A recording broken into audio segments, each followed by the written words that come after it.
दुर्भाग्य है कि आज इतना बचपना किया हमारे अपोजिशन पार्टी के लीडर ने कि राष्ट्रपति जी, प्रधानमंत्री जी उनको मुख दर्शन नहीं करते हैं, ऐसा आरोप लगाया।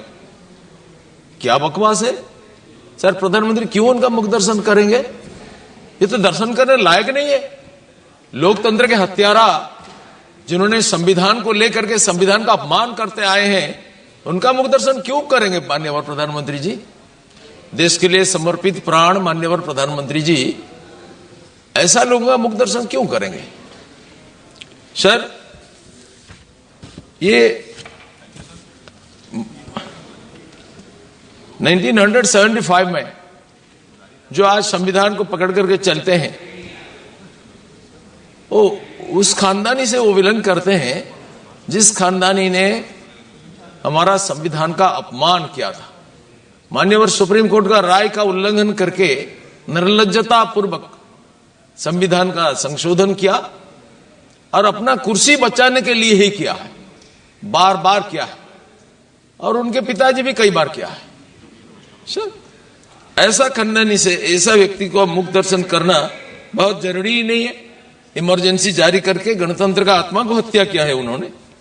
सर, इसलिए राष्ट्रपति और प्रधानमंत्री जी का अपमान करने वाले, हमारे संवैधानिक मुखियों का अपमान करने वाले लोगों का मुख दर्शन करना बहुत जरूरी नहीं है। सर, प्रधानमंत्री मनमोहन सिंह थे, उनके सामने पेपर फाड़ के जिन्होंने बता दिया कि राजकुमार प्रधानमंत्री से, संविधान से, राष्ट्रपति से भी ज्यादा महत्वपूर्ण है, उनका मुख दर्शन क्यों करेंगे? वो तो लोकतंत्र का महानायक है माननीय प्रधानमंत्री जी। सर, ये ऐसा लगता है कि शैतान का वेद पाठ, when devils can quote scripture for their own purpose। Calcutta में एक व्यक्ति था जो बोलता था, आमी चुरी करी, मद्यपान करी, वेश्याबाड़ीते हो जाई करी, किंतु आमी हमार कैरेक्टरटा ठीक करे रेखेछि। वो संविधान को पकड़ करके इतना बवंडर करने वाले संविधान का कितना बार हत्या किया, इसको सोचना चाहिए। और संविधान और लोकतंत्र, उनके मुंह में ये शब्द शोभा नहीं देता है। इसलिए ये बिल्कुल इस प्रसंग में विरोध करते हैं। क्यों? इसलिए विरोध करते हैं कि संविधान को विरोध करते हैं। डॉक्टर अंबेडकर का नाम लेकर के, उनको प्रणाम करके और संविधान निर्माताओं को प्रणाम करके राष्ट्रपति जी ने अपना भाषण शुरू किया। ये उनको सहन नहीं होता है, क्योंकि अंबेडकर दलित वर्ग से आते हैं और दलितों का अपमान करने वाले अंबेडकर को कितना बार अपमान किया, पराजित करने के लिए कितना दुष्चक्र किया, कितना दुष्कर्म किया। वो अंबेडकर का सम्मान माननीय मोदी जी ने ही किया। पंचतीर्थ का निर्माण हो, अंबेडकर का जन्म जयंती पालन हो, ये सब ये काम मोदी जी ने किया। ये उनको सहन नहीं होता है। सर, ये महाकुंभ के बारे में राष्ट्रपति जी ने उल्लेख किया।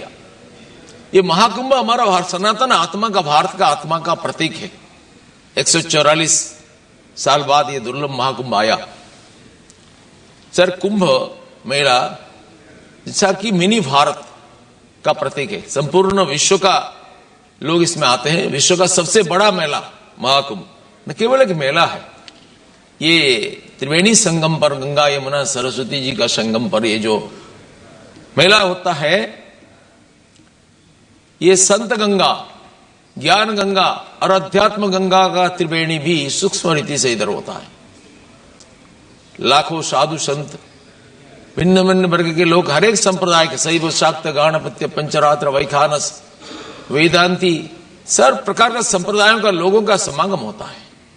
ज्ञान गंगा का निरंतर प्रवाह चलता है। सर, हमारा राष्ट्र एक सनातन राष्ट्र है।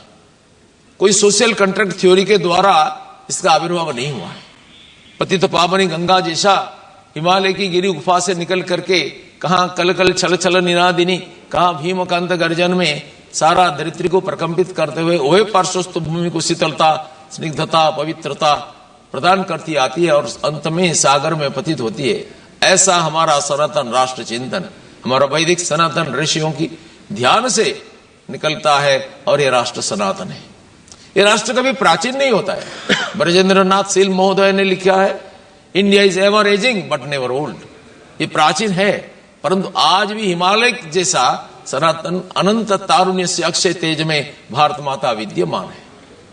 सर, यह भारत का प्रतीक है हमारा कुंभ मेला, भारत का अध्यात्म का प्रतीक है, अतीत का गौरव का प्रतीक है, भारत का भविष्य का महिमामय चित्र इसमें समुद्भासित होता है।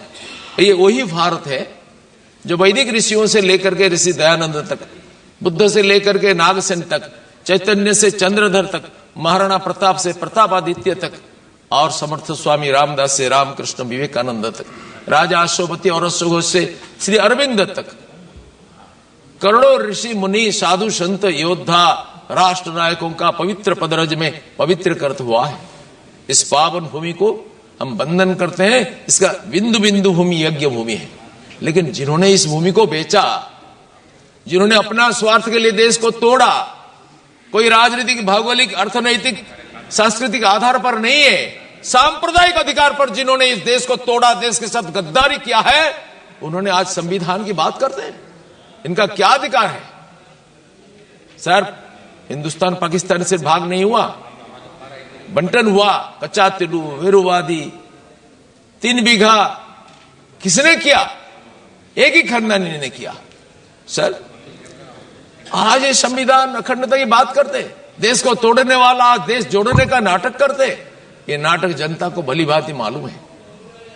सर, हमारा मार्ग भिन्न हो सकता है, परंतु लक्ष्य एक, साधन भिन्न हो सकता है, साध्य एक, रचना भिन्न हो सकता है, साहित्य एक, भाषा भिन्न हो सकता है, भाव एक, रीति भिन्न हो सकती है, संस्कृति एक, ये भारतीय संस्कृति।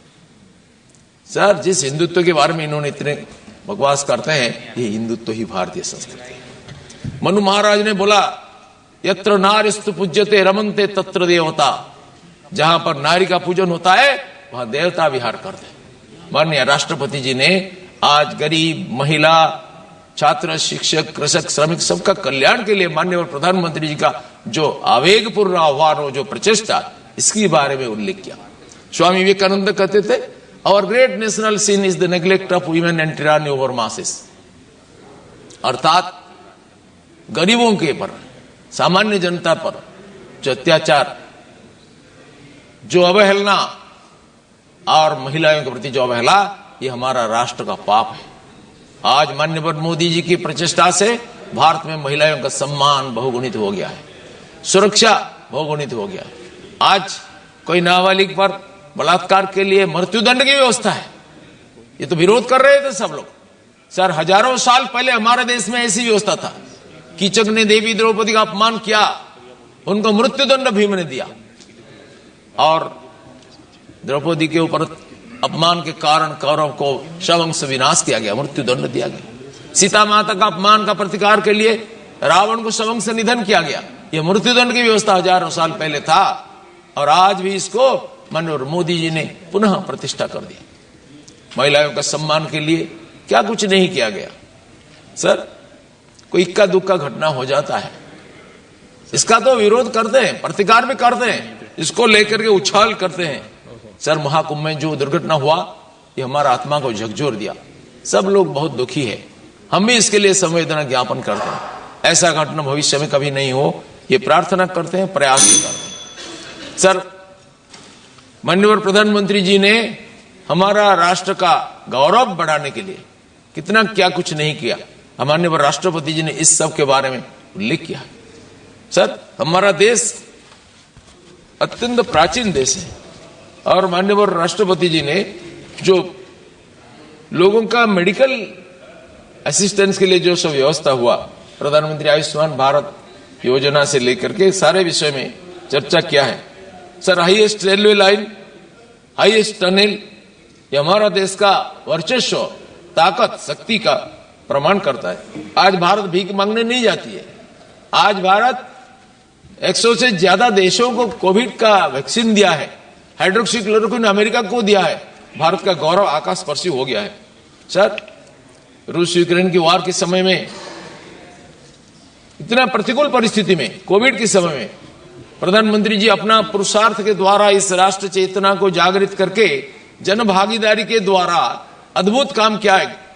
11 नंबर से 5वां नंबर तक भारत का अर्थनीति को लाया, और 2047 तक भारत विश्व का सबसे बड़ा अर्थनीति बनेगा, एक विकसित अर्थनीति बनेगा, ये संकल्प माननीय मोदी जी ने किया है। ये एक सेल्फ कॉन्फिडेंस का भाव इस वक्तव्य से पूरे देश में झलक रहा है। भारत का कृपया बढ़ते हुए कदम को देख करके सर जी जो सहन नहीं कर पाते, कृपया समाप्त उस देश के साथ इनका संपर्क बहुत अद्भुत है, मधुर है। सर मैं इस वक्तव्य का समर्थन करता हूं। ये भारत का विजन, फॉरसाइट और एक अत्यंत प्रभावी नेतृत्व का, वैश्विक नेतृत्व का विकसित होने वाला है। सर G20 में भारत एंटायर थीम को बदल दिया, सिर्फ आर्थिक विषय पर नहीं, वसुधैव कुटुंबकम का महान भारतीय आदर्श का उद्बोधन करके सारा विश्व में भारत की चिंता चेतना का प्रसारण किया। धन्यवाद। सारा विश्व में भारत का मुरारी लाल संवर्धन हुआ। सर मैं इसको समर्थन करके मेरा वक्तव्य। धन्यवाद सभापति महोदय। প্রতাপচন্দ্র সারঙ্গী বলেন, দুর্ভাগ্য যে আজকে এত বাচ্চামি করলো আমাদের বিরোধী দলের নেতা। কি প্রধানমন্ত্রী ওনার মুখ দর্শন করে না, এমন দোষারোপ করেছেন। সব বাজে কথা। প্রধানমন্ত্রী কেন ওনার মুখ দর্শন করবেন? দর্শন করার যোগ্যই তো না। গণতন্ত্রের হত্যাকারী, যিনি সংবিধানকে নিয়ে সংবিধানের অপমান করে এসেছেন, উনার মুখ দর্শন কেন করবেন মাননীয় প্রধানমন্ত্রীজি? 1975-এ যারা আজকে সংবিধান নিয়ে চলে সেই বংশ থেকে উনি আসেন, যেই পরিবার আমাদের সংবিধানের অপমান করেছেন। মাননীয় সুপ্রিম কোর্টের রায়কে উল্লঙ্ঘন করে নির্লজ্জতার সাথে সংবিধানের অপমান করেছে আর নিজের সিট বাঁচানোর জন্য করেছেন, বারবার করেছেন, আর ওনার বাবাও অনেকবার করেছেন। এরকম যারা করে এমন ব্যক্তিদের মুখ দর্শন করা কোনো জরুরি নয়।